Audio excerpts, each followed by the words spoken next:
Soyez les bienvenus aujourd'hui. Nous sommes très heureux de nous retrouver ensemble pour célébrer l'amour, le salut, la grâce de notre Seigneur Jésus-Christ. Êtes-vous bien ici? Ma question a presque un double sens. Êtes-vous bien ici vraiment tout entier, pas juste une partie de vous-même? Et puis, êtes-vous heureux d'être dans ce lieu? Évidemment, ce n'est pas le lieu en lui-même, mais c'est la joie de nous retrouver entre frères et sœurs, la joie de nous encourager, de chanter les louanges de notre Dieu, partager l'amour du Seigneur. Que c'est bon d'être dans la maison de Dieu, d'appartenir au Seigneur. Alors si c'est l'une des premières fois que vous venez dans une assemblée, soyez le bienvenu, soyez la bienvenue. C'est ici une maison qui est ouverte pour tous ceux qui ont faim et soif de la présence de Dieu. Alléluia! Je vous transmets aussi les salutations des frères et sœurs de l'île de la Réunion. La semaine dernière, j'ai passé quelques jours là-bas, ça a été rapide. Et oui, j'ai pas pu vous ramener trop de soleil, mais leur cœur est là et ils sont heureux de vous transmettre leur affection. Gloire à Dieu. J'ai pas pris directement ma Bible avec moi. J'étais parti pour discuter, excusez-moi. C'est pas bien. Je voudrais quand même commencer ce moment par la lecture de quelques versets. Dans le livre des psaumes, psaume 66,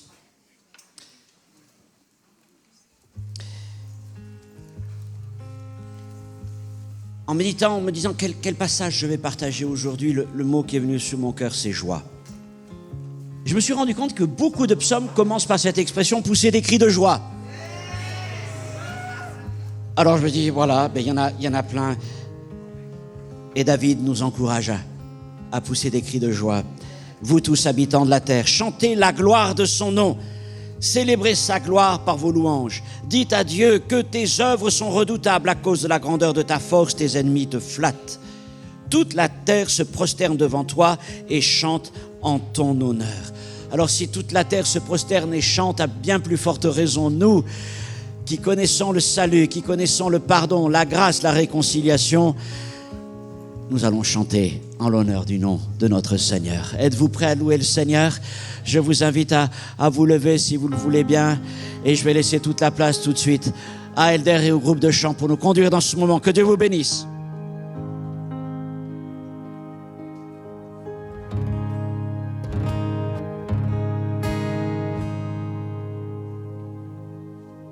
Alors je m'abandonne entre tes tendres mains. Et quand j'ai confiance en toi, je n'ai rien à craindre. Alors je m'abandonne entre tes tendres mains. Oh, oh. Et quand j'ai confiance en toi, je n'ai rien à craindre. Et fais de moi un vase, fais de moi une offrande, fais de moi ce que tu veux que je sois. Je n'ai rien à offrir. Jésus, tu as tout donné. Fais déborder ma vie d'un vin nouveau.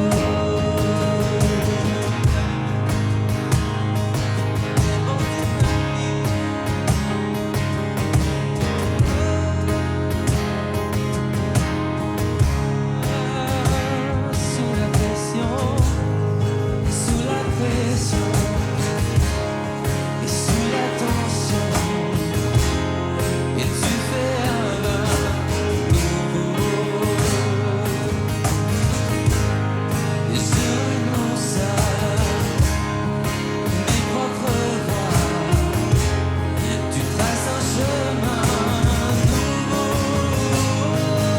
Alors je m'abandonne entre tes tendres mains. Et quand j'ai confiance en toi, je n'ai rien à craindre. Fais de moi un vase, fais de moi une offrande, fais de moi ce que tu veux que je sois.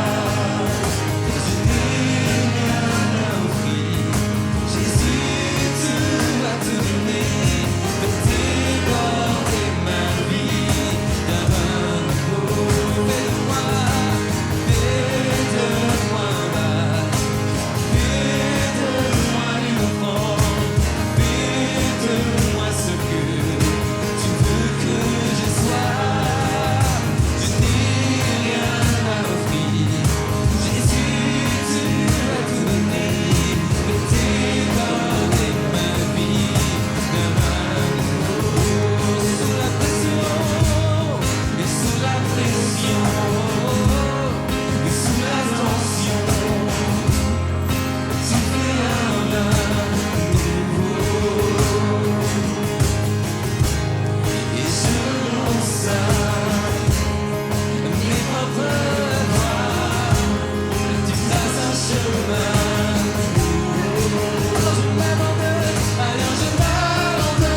déborder nos vies d'un vin nouveau, Jésus.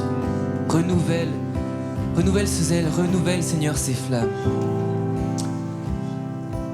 Jésus, alors que nous reconnaissons que nous avons besoin de toi, que c'est toi qui nous as tout donné, nous voulons maintenant chanter de tout notre cœur que ton nom soit béni avec force.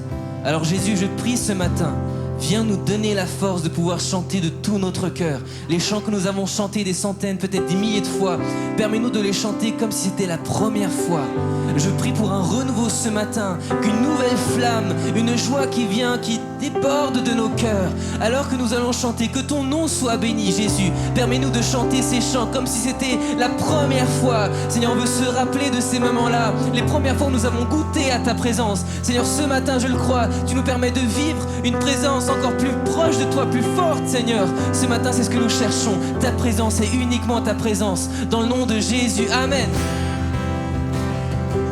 Et béni soit le nom du Seigneur. Chant. Béni soit béni soit le nom du Seigneur.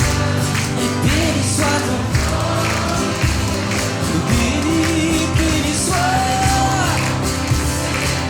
Oui, béni.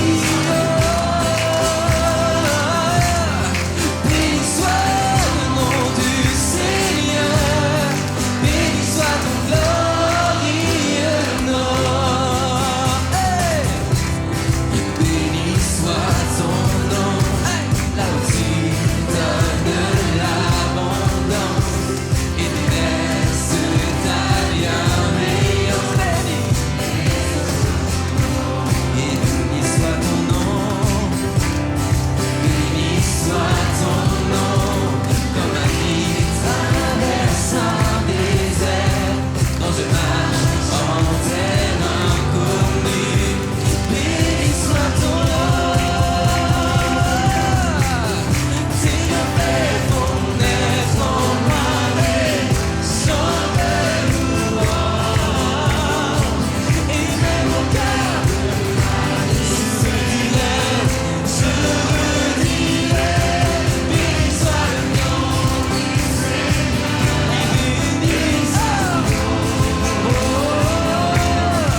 pouvoir chanter un nom si glorieux, si grand. Et ce matin, Jésus, nous avons envie de pouvoir vraiment reconnaître ô combien tu es grand. Ô combien tu es grand, non seulement quand mon frère le dit, quand ma sœur le dit, mais dans ma vie, tu es grand. Alors je prie, Seigneur, que plusieurs personnes ici ont sûrement entendu tellement de prières, tellement de témoignages qui disaient « Jésus, tu es grand, ô combien tu es grand, Jésus !» Je prie que ces paroles puissent devenir une vérité dans nos vies. Pour toutes les personnes qui ont des hésitations par rapport à tout cela, Jésus, par ton esprit, viens convaincre, Seigneur, que ton nom est grand, que ton nom est glorieux. Dans le nom de Jésus, Amen. Alors chantons ensemble avec foi. Et combien Dieu, chantons-le combien, et tous verront, ceux qui hésitent, combien. Chante-le encore un peu plus fort, qu'on entende combien tu es grand, combien.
Alléluia.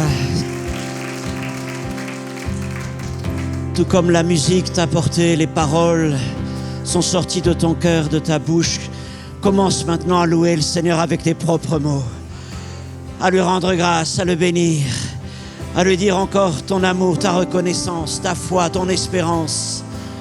Béni soit Jésus, béni soit le Seigneur pour sa fidélité, pour sa grandeur, pour sa bonté qui se renouvelle jour après jour. Oh Seigneur, tu es là dans ce lieu, tu bénis ce matin, tu passes au milieu de nous, dans nos maisons aussi Seigneur, tu nous fais du bien. Jésus, Jésus, ce lieu est rempli de ta présence, de ton esprit, de louanges et d'actions de grâce. Nous unissons nos cœurs, nos voix, nos chants, nos prières. Il n'y a qu'un seul nom au milieu de nous, celui de Jésus. Alléluia. Alléluia, gloire à Dieu, gloire à Dieu. Alléluia. Alléluia, Jésus. Merci, Seigneur, merci.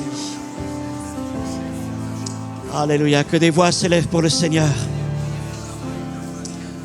Que ta voix s'élève pour Dieu ce matin. Amen, Jésus.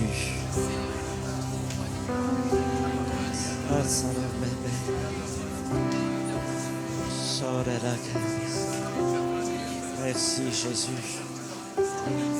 Merci, mon Seigneur, de grâce et d'encouragement, de bonté et de fidélité.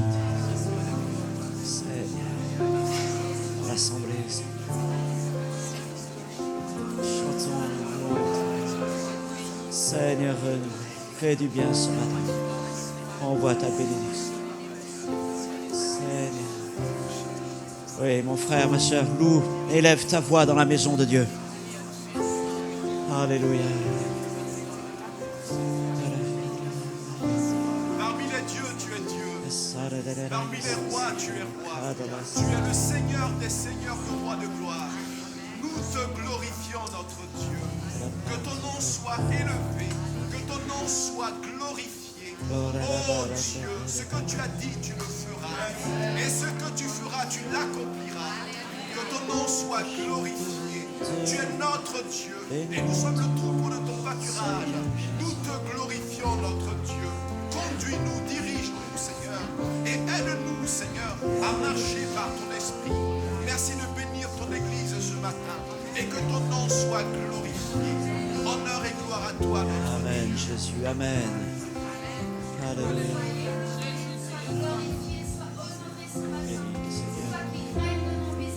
Amen. Amen.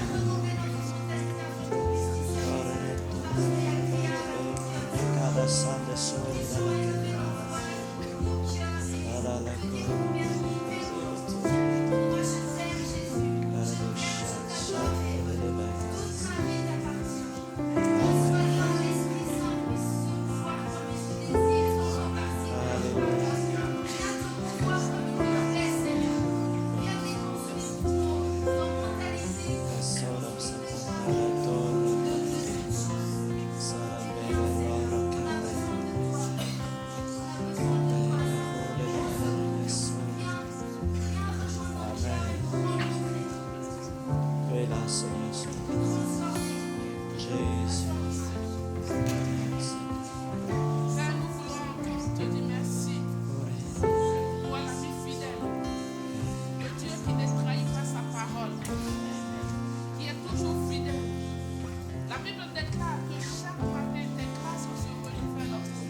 Alléluia.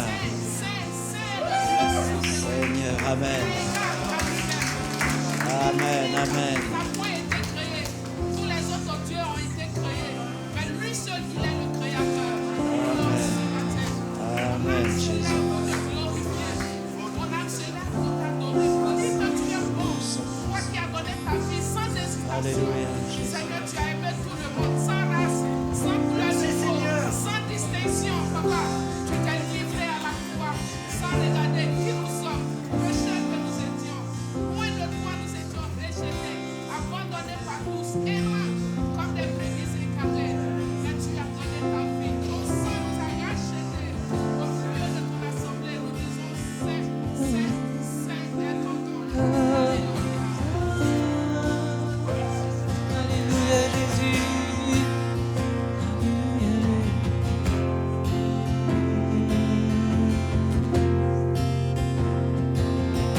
Et tu es ma lumière en toi. J'ai un Père, sois ma prière. Tu es ma lumière, oh, et tu es ma lumière.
Amen. Alléluia. Et que nous puissions juste prendre un instant de silence et d'écoute du Saint-Esprit. Si quelqu'un reçoit une parole du Seigneur, qu'il puisse s'approcher de Pasteur Jean-Paul et puis ensuite apporter cette parole pour l'édification de l'Église.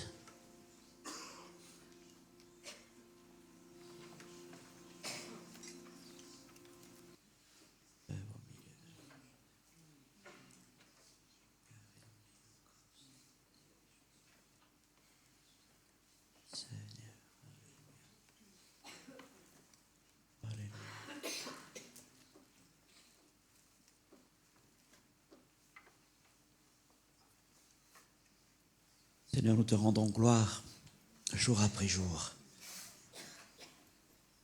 Pour nous permettre de vivre une vie différente. Une vie avec un sens, avec une qualité, avec une espérance. Ce n'est pas une vie que nous forçons, pour laquelle nous devons nous battre, mais c'est une vie que nous recevons abondamment de notre Seigneur Jésus-Christ. Je prie pour que cette vie, Seigneur, puisse grandir au milieu de nous, grandir dans nos familles, grandir autour de nous, que nous puissions, Seigneur, semer cette vie aussi. Seigneur, merci, parce que tu combles nos vies.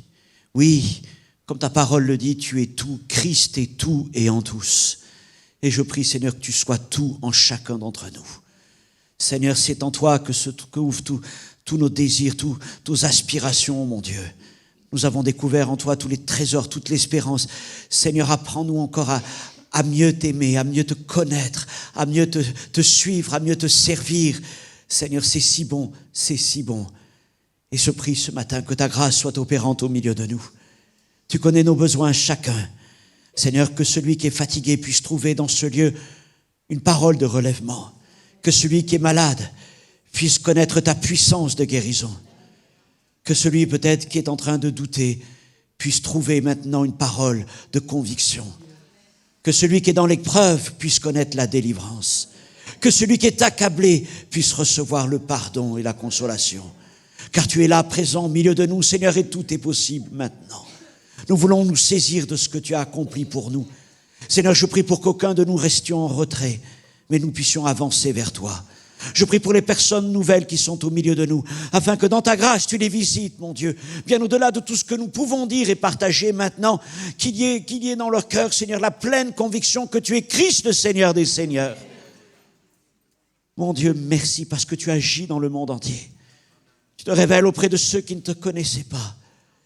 Tu fais entendre ta voix auprès de ceux qui n'avaient jamais entendu, même dans les lieux, Seigneur, qui sont inaccessibles. Et nous nous réjouissons, Seigneur, pour tout cela. Et Seigneur, nous croyons que ce matin, tu veux encore bénir dans ce lieu. Dans le nom de Jésus-Christ. Amen et Amen. Gloire à Dieu. Avant de nous rasseoir, prenons le temps de nous saluer les uns les autres. Regardez autour de vous, il y a peut-être quelqu'un que nous n'avons pas vu.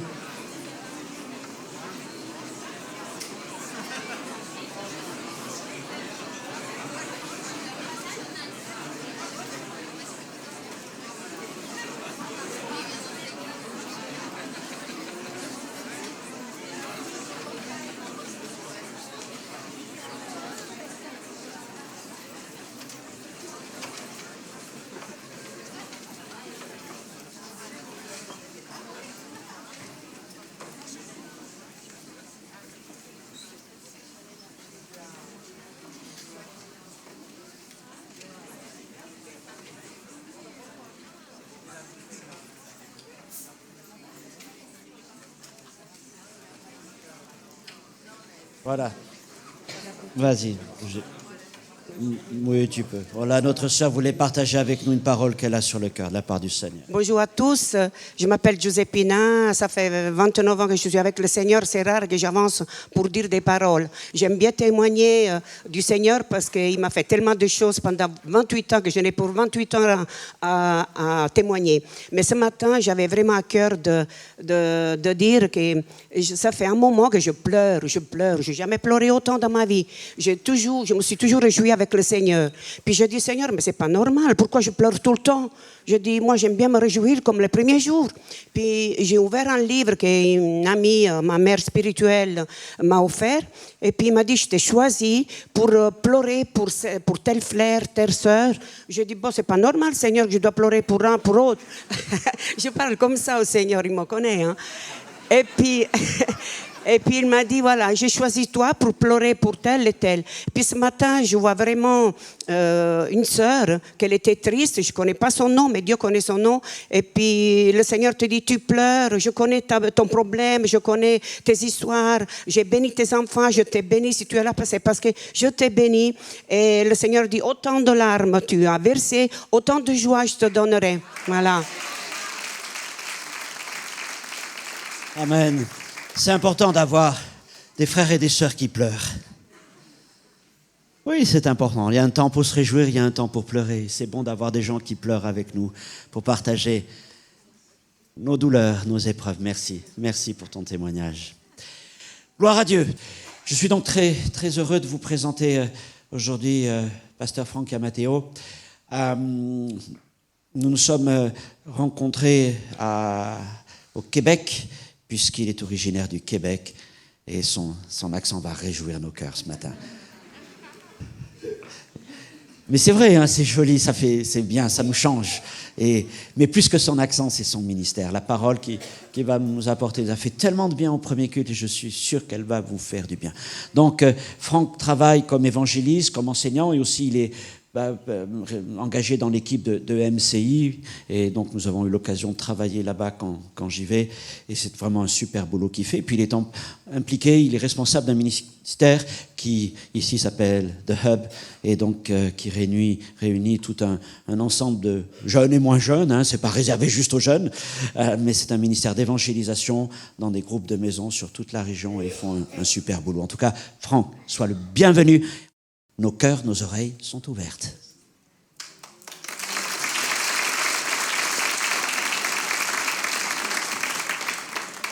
Le bonjour du Québec.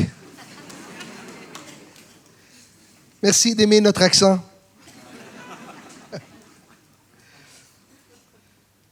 Aïe, c'est vraiment une bénédiction d'être avec vous. Je suis très honoré. Merci, Pasteur Frank, Esther, Pasteur Jean-Paul pour l'invitation, et je suis béni d'être avec vous aujourd'hui. Les témoignages, les baptêmes qui sont ici, je pense que Dieu il veut vraiment les multiplier parce que, en fait, le but du message, c'est d'activer l'évangélisation très fort avec plein de témoignages. Ce matin, j'aimerais vous parler sur la puissance de ton témoignage. Dans 1 Jean, chapitre 1, versets 1 à 3, Jean dit ici, « Ce qui était dès le commencement ». Et Jean avait également écrit l'évangile de Jean, puis quand il écrit l'évangile de Jean, il dit, « Au commencement était la parole était avec Dieu, et la parole était Dieu, et la parole s'est faite chair. » Alors quand il dit ici dans 1 Jean, « Ce qui était dès le commencement », il est en train de parler de Jésus. Puis il dit, ce qui était dès le commencement. Puis il va dire ici, ce que nous avons entendu, ce que nous avons vu de nos yeux, ce que nous avons contemplé et ce que nos mains ont touché concernant la parole de vie, car la vie a été manifestée. Nous lui avons vu et nous lui rendons témoignage. Et nous vous annonçons la vie éternelle qui était auprès du Père et qui nous a été manifestée. Ce que nous avons vu et entendu, nous vous l'annonçons à vous aussi, afin que vous aussi, vous soyez en communion avec nous. Or, notre communion est avec le Père et avec son Fils Jésus-Christ. Le premier verset ici, quand il dit « Ce qui était dès le commencement, ce que nous avons entendu, ce que nous avons vu de nos yeux, ce que nous avons contemplé, ce que nos mains ont touché. » Le verset est en train de crier « Je témoigne de ce que j'ai expérimenté. » Et en fait, quand on parle ici de la puissance du témoignage, il y a de quoi qui amène la manifestation de la puissance de Dieu dans nos vies qui change la vie d'une autre personne. Et souvent, nous, on pense que la puissance de Dieu, elle est réservée à les miracles, à les guérisons, à les délivrances. Mais le plus grand miracle de tous les temps, c'est un cœur transformé. C'est une vie touchée. C'est ça le plus grand des miracles. Quand Dieu prend un tueur, il fait de lui un adorateur. Quand Dieu prend un voleur et il les rend généreux. Quand Dieu prend quelqu'un qui est égoïste et il commence à penser aux autres, c'est ça le plus grand des miracles. Et Dieu, il nous appelle à avoir une puissance qui agit en nous pour toucher le cœur des hommes et des femmes. Et cette puissance, elle agit lorsque on témoigne avec expérience. Jean va dire ce que nous avons entendu. C'est une des facettes de Dieu quand il se révèle à nous, c'est de qu'est-ce qu'il nous dit. Pas ce qu'on nous a seulement appris, mais qu'est-ce que Dieu il nous a parlé personnellement, basé sur la parole. Je n'étais pas toujours chrétien. J'ai reçu le Seigneur à 18 ans. Avant, j'ai grandi dans une famille catholique, mais j'ai perdu la foi très jeune. Et puis, à l'âge de 16 ans, ma vie a été déroutée. J'étais dans la drogue et j'étais dans la criminalité.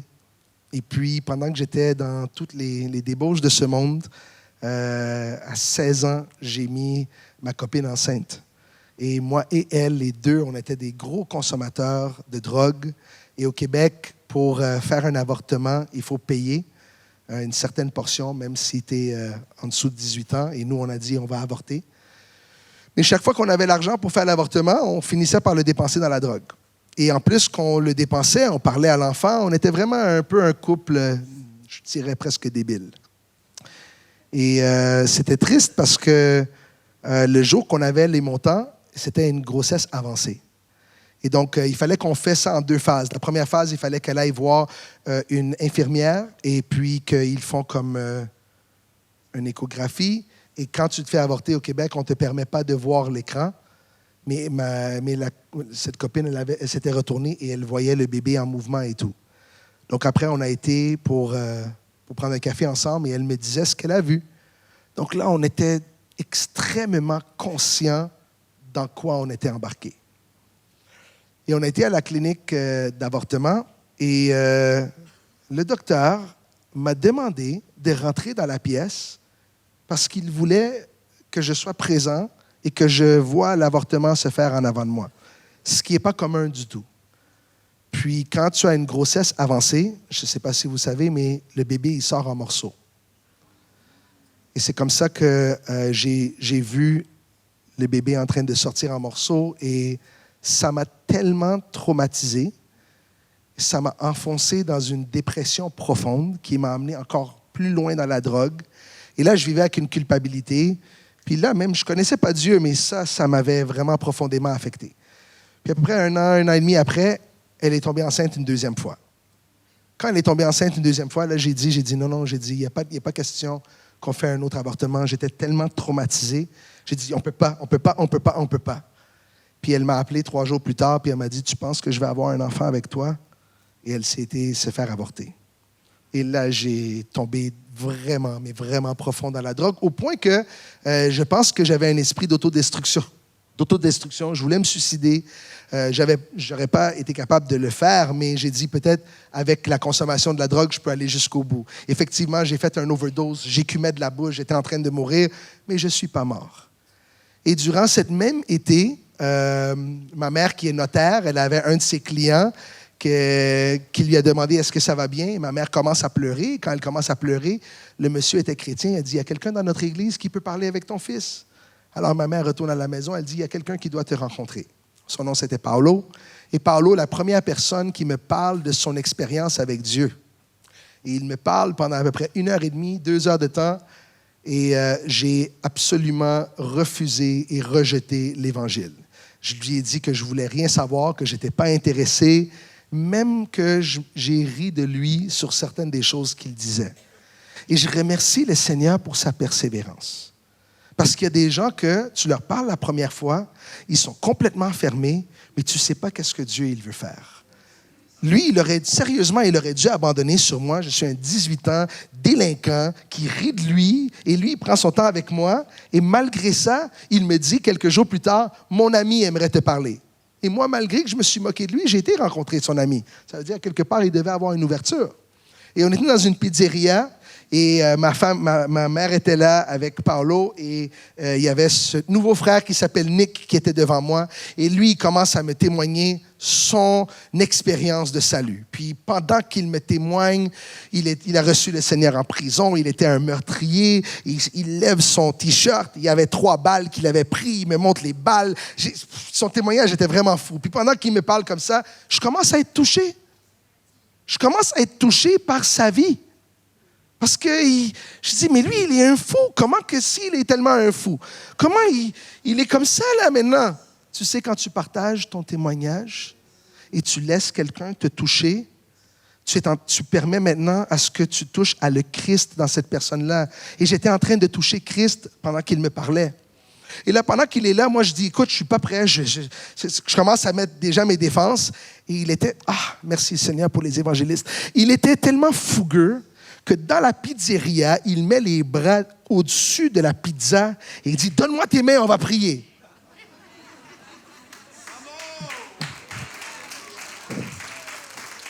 Et je lui donne mes mains. Et on est dans une grosse pizzeria, pleine de personnes partout. Et il prie une prière solide, de feu. Et quand j'ai ouvert mes yeux, j'ai eu ma première expérience surnaturelle. J'ai vu une lumière physique sortir de mon corps. J'ai tellement eu peur, et ma mère et Paolo ne l'ont pas vu. Mais le gars Nick, il l'a vu, puis il m'a dit, « Frank, tu brilles. » Il m'a pointé comme ça, il me dit, « Frank, tu brilles. Dieu t'aime, puis Dieu va t'utiliser. » Quand il m'a dit ça, la lumière, elle est disparue. Il m'a invité à l'église, et à cause que j'ai vu une lumière sortir de mon corps, j'ai trouvé bon d'aller à l'église. Je me rappelle quand je suis rentré dans l'église la première fois, moi j'étais catholique, italien ignorant. Ça veut dire, je pensais que tous les chrétiens de la planète étaient catholiques. Je ne savais même pas c'était quoi le mot protestant. Toutes mes copines étaient italiennes, mes amis étaient italiens. Je vivais dans ma petite communauté. Et là, je rentre et je vois musique, tout ça. Et durant tout le service, je n'ai pas vraiment écouté. J'étais en train d'observer.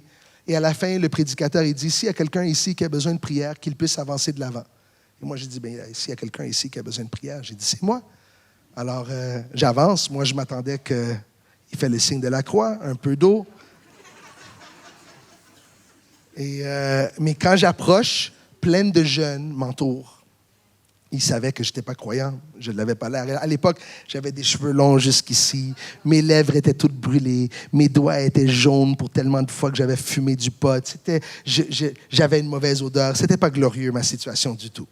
Et je me rapproche comme ça en avant. Et pendant que je suis là,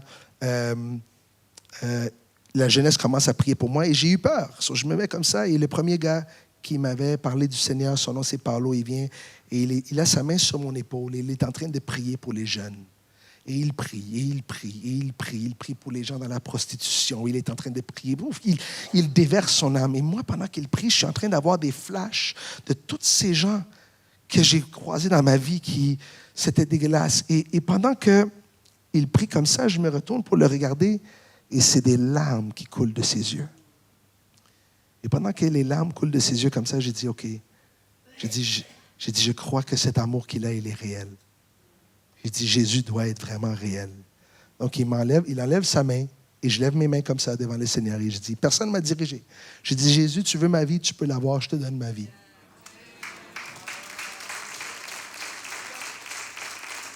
Et dans un moment, Dieu me parle. Je l'ai entendu.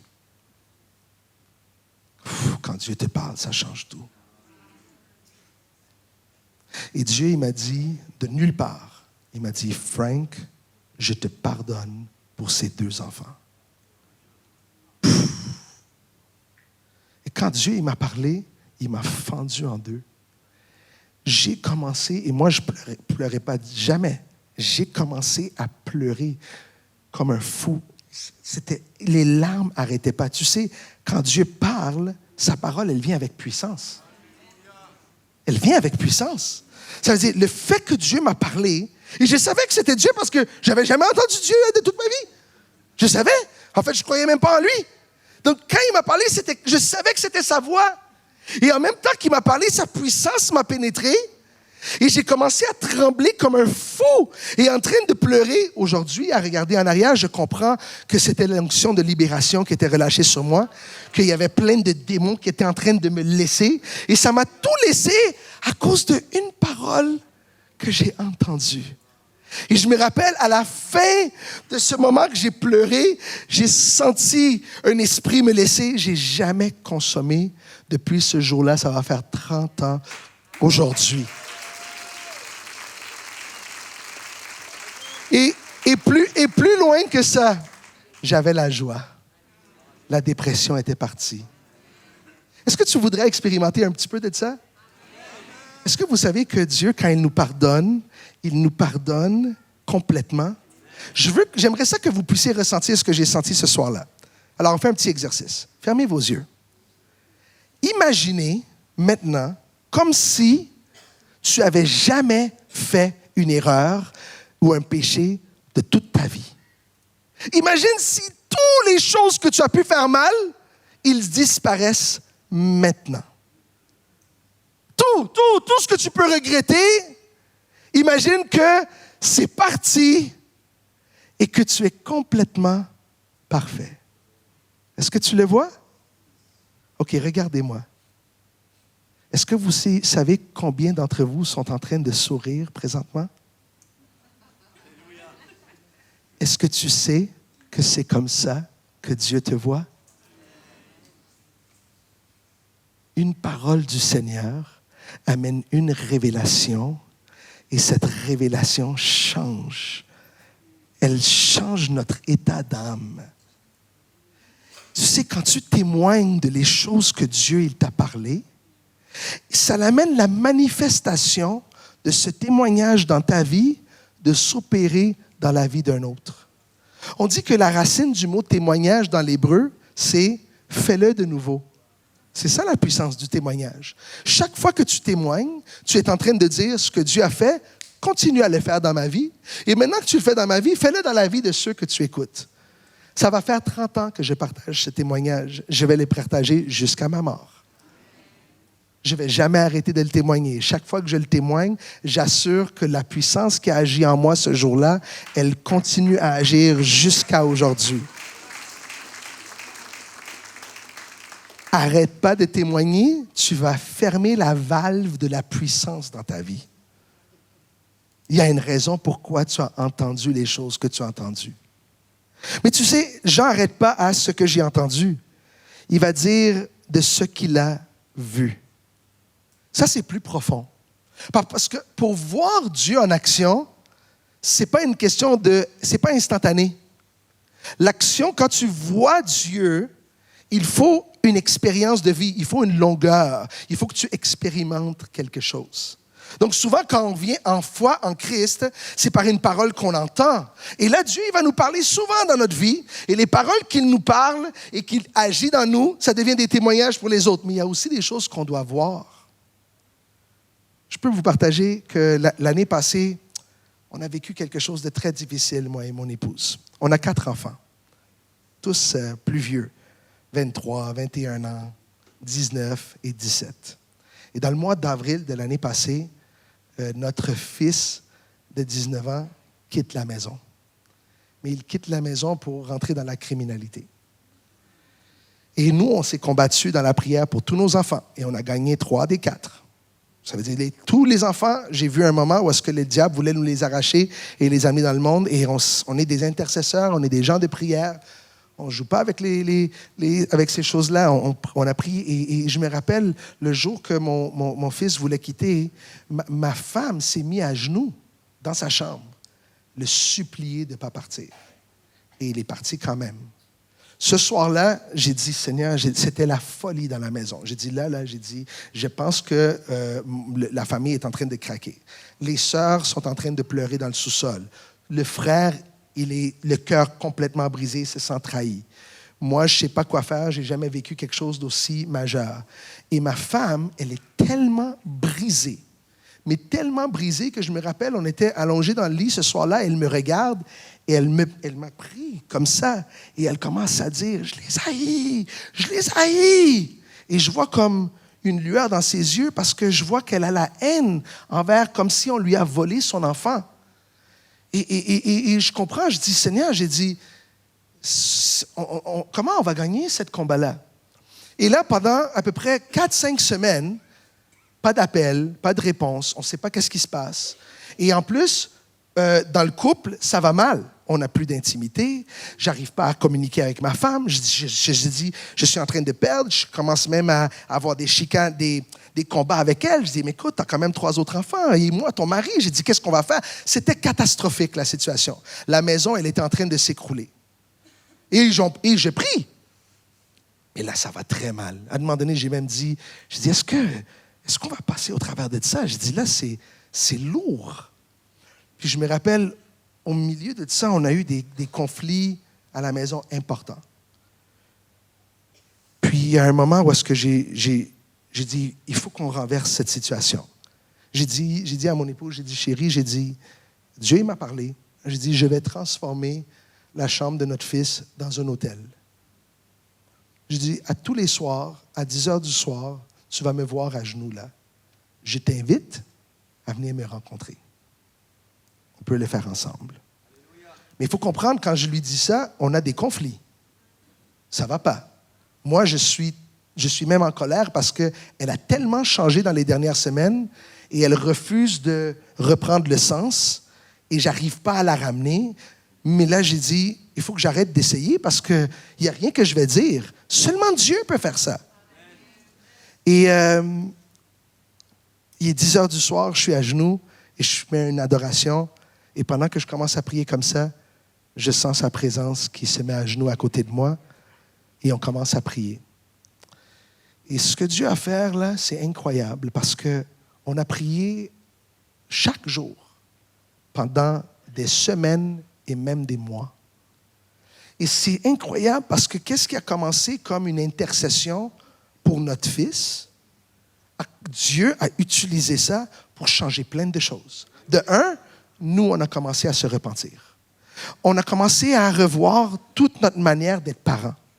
On a même été revoir nos autres enfants pour demander pardon parce que Dieu était en train d'exposer plein de choses dans notre propre vie que nous-mêmes, il fallait qu'on ajuste. Après, le miracle continuait parce que les autres enfants commençaient à venir nous rejoindre dans la chambre. Ma famille est devenue une famille de prière. Et après, c'était le plus fou. C'est que Dieu a commencé à nous baptiser avec son amour. C'est que les gens, même qu'on voulait que Dieu éloigne de notre fils, on a commencé à prier pour le salut de ces personnes-là. On commençait à plaider pour eux. On commençait à prendre même leurs besoins devant Dieu parce que Dieu, il était en train de nous baptiser de son amour. Et tu sais, dans cette période-là, c'est pas ce que j'ai entendu, mais c'est ce que j'ai vu. J'ai vu la fidélité de Dieu. J'ai vu Dieu restaurer notre mariage. J'ai vu Dieu unir notre famille. J'ai vu comment que Dieu peut nous donner la victoire, même pour avoir la joie dans des circonstances impossibles. J'ai vu Dieu établir en nous une paix où est-ce qu'on pouvait se réjouir, rire et avoir la paix, et pourtant, on ne sait pas qu'est-ce qui se passe. J'avais même un moment dans cette période-là où est-ce qu'il y avait 3 semaines ou 4 semaines de suite, où est-ce que parce qu'il y avait des moments que j'étais fâché comme papa. Tu sais, des fois, tu es fâché, tu te dis, mais c'est ça que tu veux, mais alors, c'est ça. Et Dieu, il me parlait, puis il me disait, mais ça, c'est pas mon amour. Et donc, Dieu, chaque fois que j'étais blessé, Dieu me poussait pour rentrer de nouveau dans ce baptême d'amour et de jamais lâcher. Il y avait une période où est-ce que je sentais que Dieu me disait, appelle et texte ton fils à tous les jours. Et je l'ai fait. Le seul problème, c'est que pendant 21 jours, il ne m'a pas répondu. Et c'était épouvantable pour moi. C'était un sentiment de rejet, mais tellement fort, que j'ai dit, Seigneur, j'en peux plus. J'ai dit, je ne suis pas capable. Et Dieu, il m'a parlé, puis il m'a dit, merci, maintenant, tu sais comment je me sens. Maintenant, tu sais comment je me sens quand moi, je vous appelle et vous ne répondez pas pendant des semaines. Quand j'ai fait appel à vous et il n'y a pas de réponse. Et je me rappelle ce moment-là, dans la présence de Dieu, c'était très fort. J'ai commencé à pleurer et j'ai connu l'amour du Père. Et j'ai vu que malgré ça, il a continué à aimer. Et j'ai laissé cette expérience-là me conformer. Et j'ai entré dans son amour. J'ai dit, OK, Seigneur, si toi tu es comme ça, moi aussi je peux être comme ça. En fait, tu vis en moi, alors je peux être comme toi. C'est après 9 mois qu'il est retourné à la maison.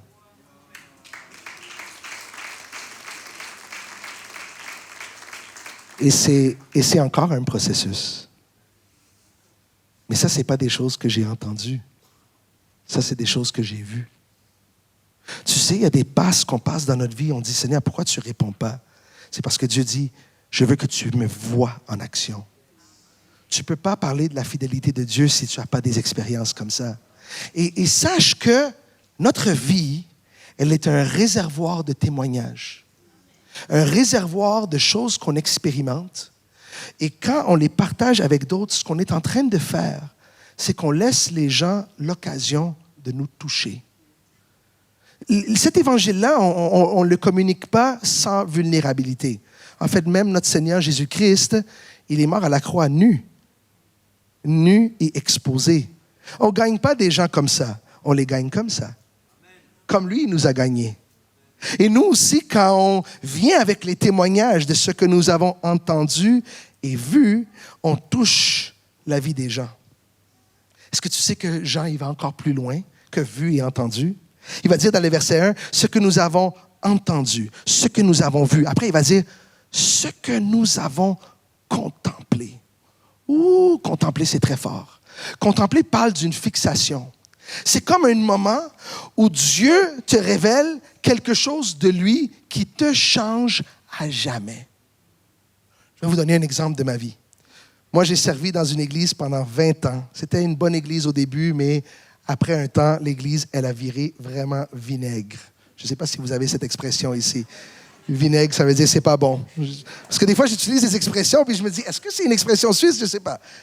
Mais ça l'a viré mal. Et on avait des autorités spirituelles, mais c'était devenu très démesuré, l'autorité spirituelle. En fait, on était rentré dans l'idolâtrie. Mon pasteur, je l'appelais papa. C'était devenu comme un père pour moi. Et moi, j'avais grandi sans père. Et l'honneur était devenu tellement exagéré. Et dans les dernières années, j'ai vécu de l'abus spirituel, financier, spirituel, à tous les niveaux. C'était horrifique. Et l'Église s'est fermée en scandale. Et dans cette période-là, quand j'ai finalement quitté l'Assemblée, j'étais tellement mal. Et j'ai dit au Seigneur, Seigneur, moi, je veux continuer à te servir. J'ai dit, mais là, j'ai seulement vu une manière de faire les choses.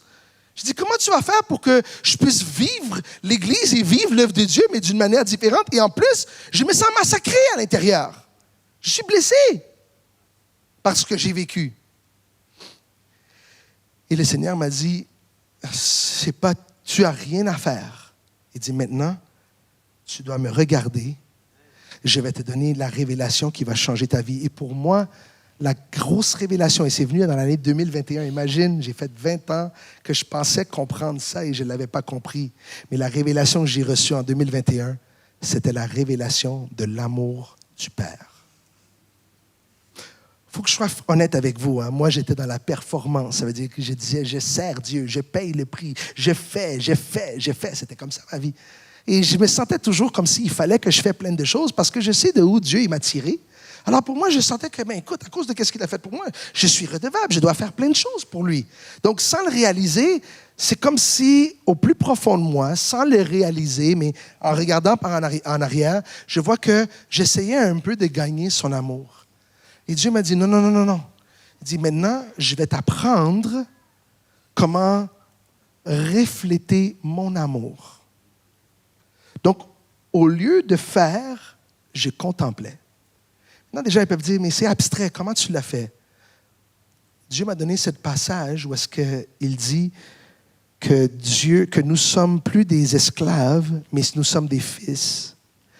Et Dieu, il a mis en nous son esprit qui dit « Abba, Père ». Man, quand j'ai vu ce verset-là, j'ai dit, man, ce verset, il est tellement fou. Ça veut dire, Dieu, non seulement il nous a sauvés, mais après qu'il nous a sauvés, il s'est dit, c'est possible que même si je leur montre tout ça, même si je fais le geste d'aller jusqu'à la croix, Dieu savait que le péché d'Adam a brisé quelque chose dans l'homme qui fait en sorte qu'on a de la misère à croire qu'on peut être aimé. Donc Dieu a dit, non seulement je vais leur prouver mon amour, mais en cas où qui ont de la misère à le croire, je vais même mettre mon esprit en eux, et mon esprit en eux va crier que je suis leur Père. Ben, Dieu, il va vraiment loin pour nous convaincre de son amour. Il fait pas juste nous dire qu'il nous aime, il met même son esprit en nous, et son esprit en nous, il nous parle constamment pour nous dire, je suis ton Père, je suis ton Père, je suis ton Père. Wow! Et la première fois que j'ai rentré dans cette dimension-là, j'ai juste mis de l'adoration. Et Dieu m'a dit de contempler. Et pendant que j'étais assis là, j'ai activé l'imagination. L'imagination, elle est très utile dans la méditation. Et spécialement si tu veux entrer dans l'esprit. Et j'étais en train de juste imaginer la parole de Dieu. Et je disais, OK, j'imaginais le Père qui m'aimait. Et j'ai fait ça pendant quelques minutes. Et je vous dis, après un moment de l'imagination, le Saint-Esprit est descendu. Et l'imagination, je suis rentré dans des visions très fortes. Et j'ai commencé à voir et à expérimenter l'amour de Dieu. J'ai commencé à contempler son amour pour moi. Et les amis, ce que je vous raconte là, ce n'est pas quelque chose qui s'est passé dans un instant. Ça a duré des mois. Et ça l'a redéfini qui je suis comme ministre. Ça l'a redéfini toutes les révélations que j'avais de la parole avant, je les voyais sous une nouvelle lumière parce que la performance m'avait laissé. Tout ça m'avait laissé. J'étais entré dans son amour et j'ai compris que ce que Dieu m'appelle, c'est que ce que je vois, je le relâche. En fait, c'est ça que la Bible nous dit dans 2 Corinthiens, chapitre 3, verset 18. La Bible dit, nous tous, qui le visage découvert, contemplons comme dans un miroir la gloire du Seigneur, nous sommes transformés dans la même image. Moi, je pensais qu'il fallait que je grandisse dans l'amour et Dieu était en train de dire, non, tu ne peux pas grandir dans l'amour. Tu dois regarder mon amour.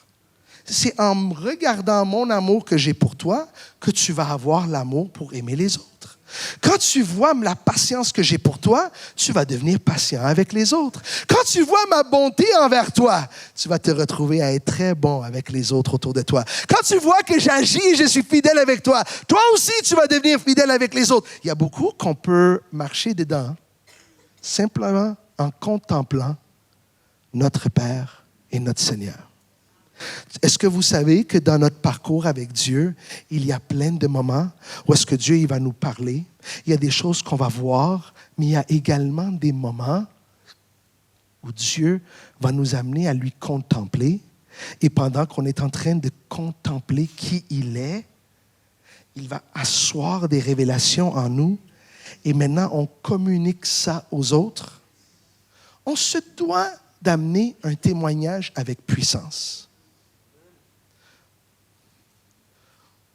Des fois, ça me fait mal quand quelqu'un vient à Christ et quand ça vient le temps de parler, ils parlent autour du pot.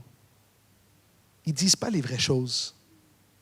C'est comme ils veulent parler, mais ils ont peur de parler de leur échec.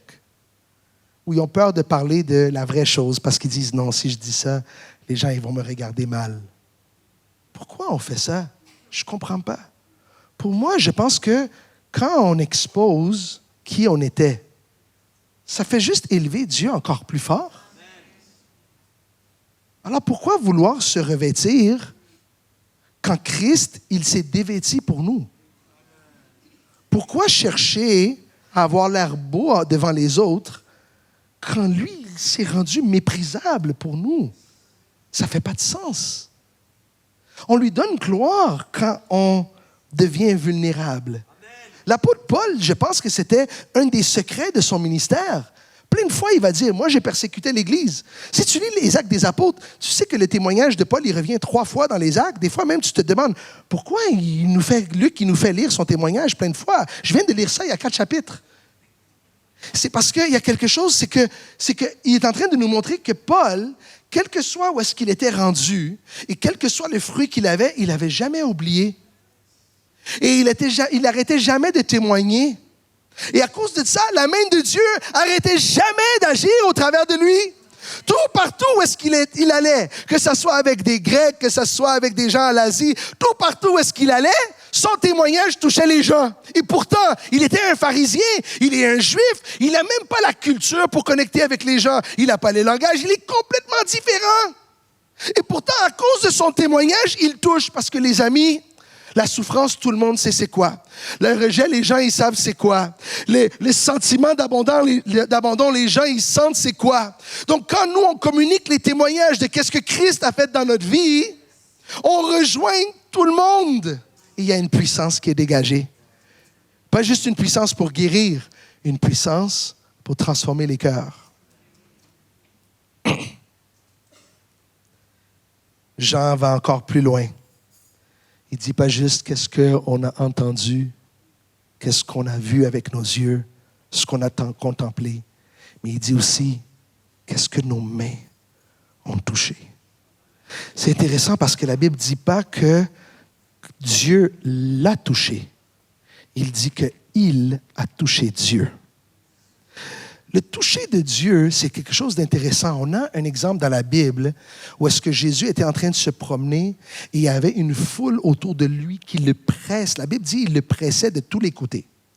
Et pendant que la foule est en train de le presser de tous les côtés, on a une femme vous connaissez l'histoire de la femme de la perte de sang? Et cette femme, elle regarde Jésus de loin et Jésus, il n'est même pas dans sa direction. En fait, Jésus était en train d'aller faire un miracle pour Jairus pour ressusciter son enfant. Donc, Jésus, il n'a même pas en tête cette femme. C'est comme si elle ne fait pas partie du plan. Et elle le regarde et elle dit, si seulement je peux toucher le bord de son vêtement, je sais que je vais être guérie. Et elle fait violence, elle touche le bord de son vêtement. Et quand elle le touche, il faut imaginer que Jésus a des gens tout partout autour de lui. Et quand elle le touche, la Bible dit que Jésus sent une puissance qui sort de lui. Je ne sais pas comment ça allait, je ne sais pas s'il a bougé comme ça, mais dans ce moment, il y a quelque chose qui a déclenché dans sa personne. Et imagine, c'est même pas provoqué. Il n'a pas prié pour elle, et elle l'a touché, et une puissance s'est dégagée de lui. Au point qu'il arrête et il dit à ses disciples, il dit, « Quelqu'un m'a touché. » Et les disciples, ils disent à Jésus, « Mais de quoi tu parles? Qu'est-ce que tu es en train de raconter? Tu as plein de gens autour de toi qui sont en train de te... Excuse-moi, je suis très... Plein de gens autour de toi sont en train de presser de tous les côtés. Et tu dis, qui t'a touché? Il dit, non. Quelqu'un m'a touché et je sais, j'ai senti une puissance libérée. Aïe. Ça veut dire que toucher Dieu, c'est toujours un toucher de foi. Et ça, c'est quelque chose que, dans notre marche avec Dieu, à part ce qu'il nous parle et toutes les autres choses que je vous ai dit, mais Dieu veut qu'on apprenne à le toucher avec la foi. La foi, c'est l'instrument par lequel on obtient des choses de la part de Dieu. Vous devez savoir qu'avec Dieu, il y a différentes avenues pour aller chercher différentes choses. Comme par exemple, si tu veux devenir obéissant, il faut que tu aimes Dieu. C'est l'amour qui t'amène à être obéissant. La Bible dit, si tu m'aimes, tu obéis à mes commandements. Ça veut dire, le plus que tu entres en amour avec Dieu, le plus que tu deviens obéissant. Si tu veux entrer dans la prospérité, l'accès à la prospérité, c'est pas l'amour. Tu peux avoir beaucoup d'amour et être très pauvre. L'accès à la prospérité, ça vient par l'entremise de la sagesse. Celui qui est sage, il prospère. Quand Dieu déverse une sagesse sur toi, tu entres dans la prospérité de Dieu. Si tu veux maintenant connaître les profondeurs de Dieu, il faut la soif. Et si tu as soif, tu vas connaître les profondeurs de Dieu. C'est différents points d'accès. Pour toucher la puissance de Dieu, il faut la foi. Tu n'entres pas dans cette chose-là avec l'amour, c'est la foi qui active la puissance de Dieu. C'est la foi qui fait en sorte que nous, les hommes, on le touche. Et Dieu, lui, il touche les autres par notre foi. aussi. Ah, les évangélistes, c'est ça qu'ils font, hein? Quand ils vont et ils prêchent, ils racontent des témoignages, ils montrent la foi des gens, et là, quand ils voient que la foi, elle est là, ils disent, OK, ils vont toucher mon Dieu maintenant. Et ils savent que quand ils vont le toucher, c'est fini. Ils vont être guéris, ils vont être délivrés, ils vont être etc., etc., etc. Il y a des choses que nous, on a touchées en Dieu, qui a amené des grandes percées dans notre vie, qui nous a changés. Ça aussi, ça fait partie du témoignage. Regardez bien comment la Bible écrit les versets 2 et 3 de 1 Jean. La Bible va dire, « La vie a été manifestée », parlant de Jésus. « Nous l'avons vue et nous lui rendons témoignage. Et nous vous annonçons la vie éternelle qui était auprès du Père et qui nous a été manifestée. » Maintenant, le verset 3, il est important. La Bible va nous dire, « Ce que nous avons vu et entendu, nous vous l'annonçons, à vous aussi, afin que, voici le but, afin que vous soyez en communion avec nous. » C'est vraiment intéressant ce mot ici, que vous soyez en communion avec nous. Pourquoi il ne dit pas juste afin que vous compreniez ce que nous on comprend? C'est pas ça qu'il dit, hein? C'est comme si l'apôtre Jean est en train de dire, quand je te communique mon témoignage, quand je communique ce que j'ai entendu et vu, tu me touches. Je te tiens. Genève, les gens ici, on peut discuter avec eux. Mais ce qui va amener la puissance qui transforme, c'est si on entre en communion avec eux. En fait, ce n'est pas qu'on rentre en communion avec eux, c'est qu'on doit les permettre d'entrer en communion avec nous. C'est ça notre travail. Notre travail, c'est quand on partage, de se rendre tellement vulnérable dans ce qu'on partage que la personne entre en communion avec notre vie, avec ce qu'on a vécu. Tout le monde peut le faire. Tout le monde peut faire ça. Et regarde, le verset, il est tellement fort parce qu'il ne dit pas qu'il rentre en communion avec nous comme si nous, on veut devenir leur point de référence. Non, non. Il dit, « Or, notre communion est avec le Père et avec son Fils Jésus-Christ. » Ce que c'est en train de dire, en quelque sorte, c'est que c'est en train de dire que quand tu témoignes et la puissance est relâchée au travers de ton témoignage et touche le cœur, la personne te touche. Il entre en communion avec toi, mais qu'est-ce qu'il touche? Il touche Christ en toi. Il touche le Père en toi. Et tu ne peux pas toucher Jésus et le Père et qu'il n'y a pas de puissance qui est relâchée. C'est impossible. Les amis, le royaume de Dieu, il ne consiste pas en paroles. Il consiste en puissance. Et la puissance, elle est dans nos témoignages. Il faut ouvrir notre bouche de nouveau. Il faut se mettre vulnérable. Peut-être tu peux dire ça à ton voisin. Dis-lui, mets-toi un peu vulnérable. Tu peux lui dire, tu peux te dévêtir un peu pour Dieu.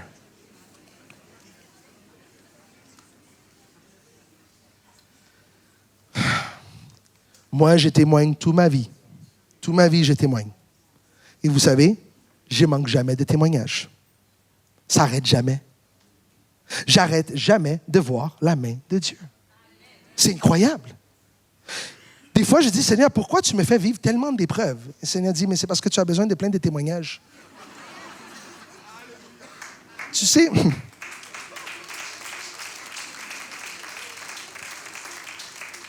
essaye de voir un peu ta vie et tout ce que tu as passé avec le Seigneur comme un gros congélateur. OK? Tu n'as pas besoin de le voir à tous les jours, mais tu l'as gardé là. Comme ça, le jour que quelqu'un vient et il est dans la dépression, toi, tu dis, attends, j'ai une histoire pour toi. Et tu peux lui dire ton témoignage et la parole de Dieu qui l'accompagne. La personne te dit, non, moi, je ne vais jamais faire confiance. Juste un instant.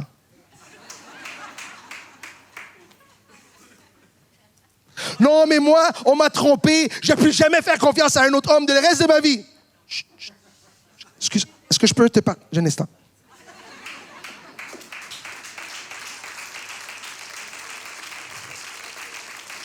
J'ai déjà vu plein de personnes qui ont dit, moi, je vais jamais changer ça. Après, une personne partage un témoignage et la personne dit, ah ouais?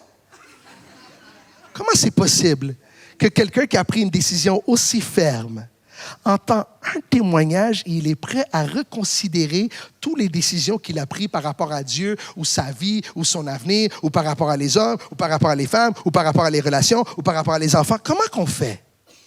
C'est un témoignage. Et Dieu, il nous a équipés avec une puissance tellement forte pour être capable de transformer les hommes. Vous savez à quel point Dieu aime les témoignages?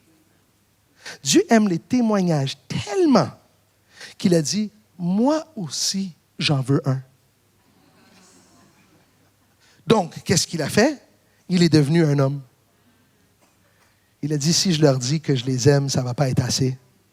Je vais leur montrer que je les aime. Je vais leur témoigner avec des actions claires mon amour. Et en plus, ils vont me tuer et je vais ressusciter. Est-ce que vous savez que le témoignage de Jésus, sa résurrection, c'est la puissance qui amène l'humanité au salut? Chaque personne qui entend ce témoignage et qui le croit, il est sauvé.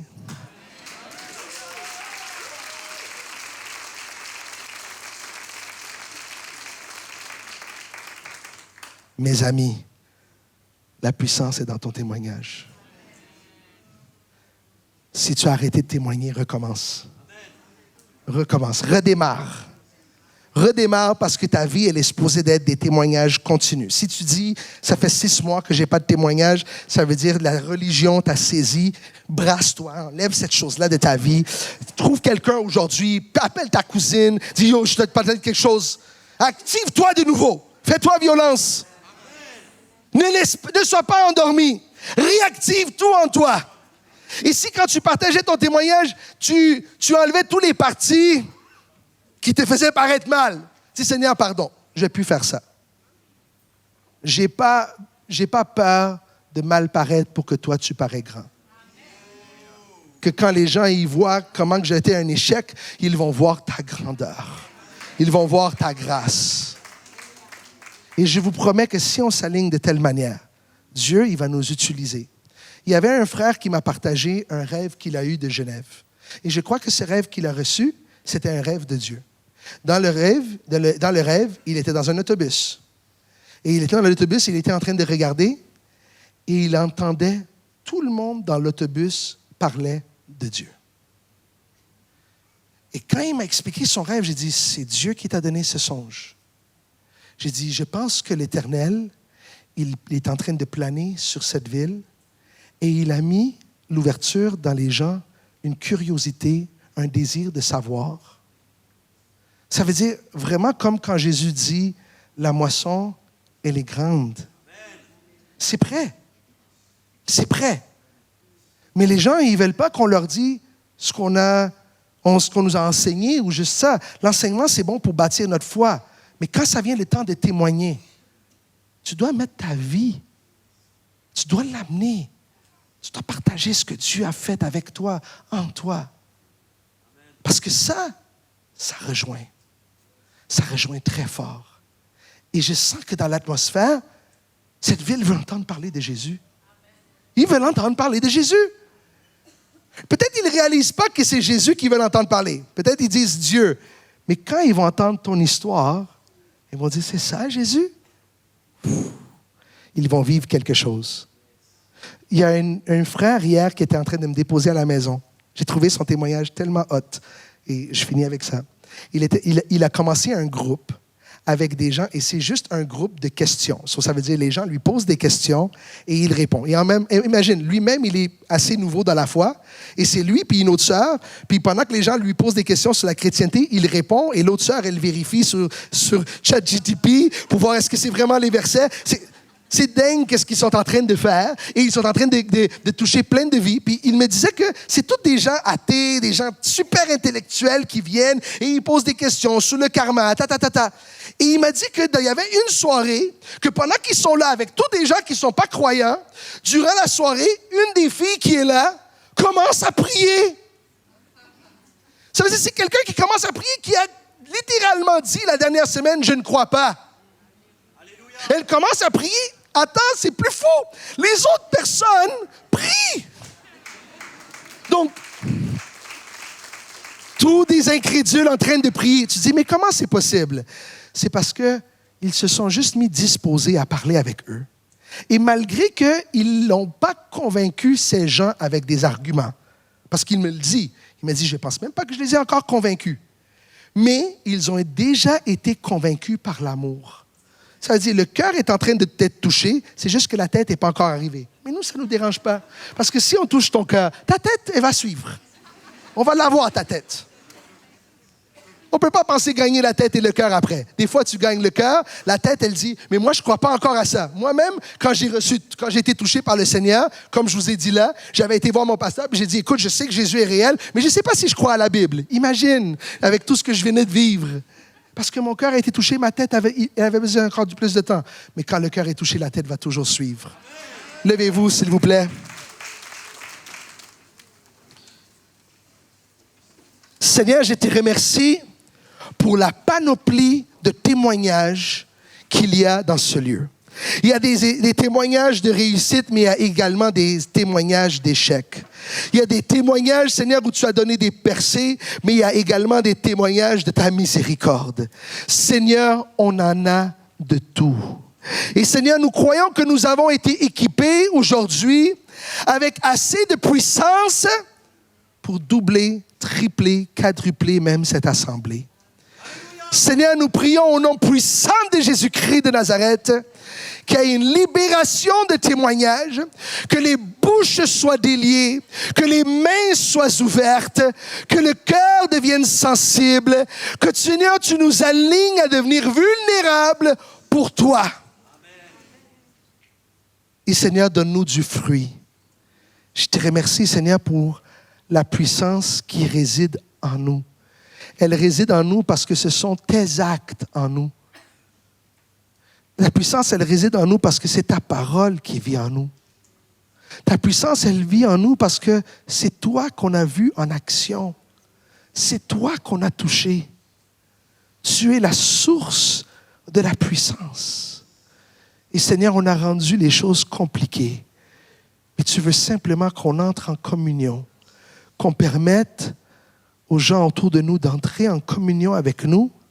Et notre communion, Papa, elle est avec toi. Je déclare au nom puissant de Jésus que pendant que les gens ils vont nous toucher, ils vont toucher ton amour, ils vont toucher ta bonté, ils vont toucher ta miséricorde, ils vont expérimenter ta grâce, ils vont avoir des éclairs d'espérance, ils vont expérimenter des forces surnaturelles. Ils vont être rétablis, ils vont être remplis de force. Je te remercie, Seigneur, que par l'entremise du témoignage de ton peuple, tu vas sauter de cette place l'esprit de dépression. Seigneur, tu vas amener un courant de joie qui va couler. Seigneur, tu vois combien de personnes sont malheureuses, Seigneur, ici. Et Seigneur, tu veux les rejoindre avec la joie du salut. Seigneur, au nom puissant de Jésus, que l'action de l'Esprit agit au travers de nous. Que l'onction de Dieu soit déclenchée, Seigneur. On s'engage à parler pour toi, à être sensible à ta voix et à être utile dans tes mains. Seigneur, merci que l'Église Réveil ne va jamais manquer de témoignages. Jamais, de semaine en semaine, il va toujours avoir des nouveaux témoignages parce que tu es un Dieu vivant. Et on t'aime. Au nom puissant de Jésus-Christ de Nazareth. Amen. Amen. Que Dieu vous bénisse.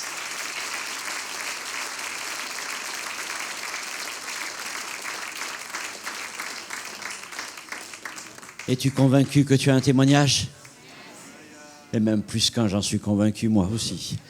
Merci Franck, merci pour ce que tu as partagé avec nous. Ça nous a fait du bien, rafraîchi. Ce matin, le Seigneur a parlé au cœur de plusieurs, j'en suis convaincu. Oh, on a besoin de ça et vous avez tant de personnes autour de nous qui ont besoin d'entendre ces choses, tout simplement. Amen. Notre culte s'achève, mais avant de partir, je vous invite à vous retrouver dans le hall d'entrée pour un temps de communion fraternelle, pouvoir prendre un petit biscuit ou une boisson, mais surtout pouvoir parler les uns les autres. La semaine prochaine, c'est notre dimanche de Pâques. Donc, je vous rappelle, vendredi, à part pour les jeunes en soirée, mais sinon, la journée est fériée. Et puis, dimanche prochain, dimanche de Pâques, nous célébrerons la résurrection de notre Seigneur Jésus-Christ. Que Dieu vous bénisse. Bonne journée.